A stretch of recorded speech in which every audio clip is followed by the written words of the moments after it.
Bumisita si Pangulong Ferdinand R. Marcos Jr. sa Marillac Hills at the Haven National Center for Women sa Muntinlupa upang mamahagi ng mga pamaskong regalo sa mga bata sa naturang pasilidad.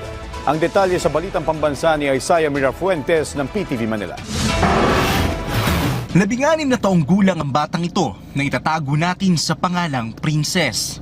Sa murang edad niya, naranasan niya ng gumamit ng iligal na droga. Noong nakaraang taon nang siya ay maaresto, may problema po ako dahil sa family ko, kaya po ako na-involved sa drugs. naghiwalay ang kanyang mga magulang at ang kanyang ina ay nag-asawa naman ng iba. Pero sa bagong asawa pala ng kanyang nanay, matitikman ang malagim na parte ng kanyang buhay. Palagi raw siyang hinihipuan at sinasabihan ng masakit na salita. Sinusumbatan po ako ng kinakasama po ni Mama. Tapos po sabi niya po sa akin na hindi daw po kami mabubuhay kung wala siya at di rin po makakapag-aral. Kaya po naisipan ko pong magrebelde nun. Isa siya sa mga batang binisita ngayon ni Pangulong Ferdinand Bongbong Marcos Jr. Binisita ng Pangulo ang Marillac Hills at the Haven National Center for Women sa Muntinlupa.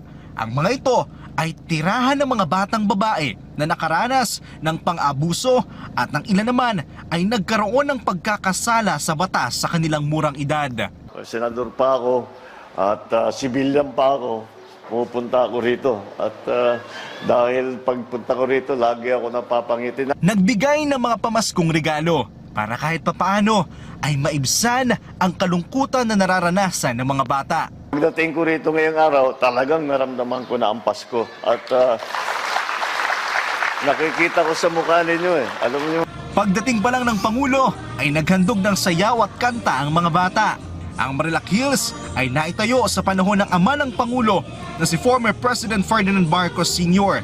At ito ay proyekto ng kanyang ina na si dating First Lady Imelda Romualdez Marcos. Natutuwa kami kasi siyempre pag ang presidente ay may pagtingin sa mga sa mga mahihirap, lalo yung mga naaapi na mga kabataan natin, mga abandoned children. Ibig sabihin, mabuti siyang tao, di po ba?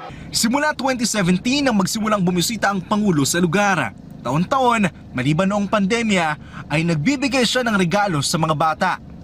Sa kanyang mensahe, paalala ng Pangulo na tuloy ang Pasko sa kabila ng pagsubok na ating pinagdadaanan. Ano naman, kahit na tinamaan tayo ng ng bagyo, kahit na nasunugan ng mga iba't ibang lugar, kahit papano, tiyakin natin, tayong lahat, kami lahat, na lahat ng Pilipino, lalo na itong mga maliliit, itong mga bata, dapat ang mga bata kahit papano makaramdam ng Pasko. Hindi matitinag ng kahit anong unos ang Paskong Pinoy at wala nang tatalo pa sa Pasko ng Pinas. Mula sa PTV, Isaiah Mirafuentes, Balitang Pambansa.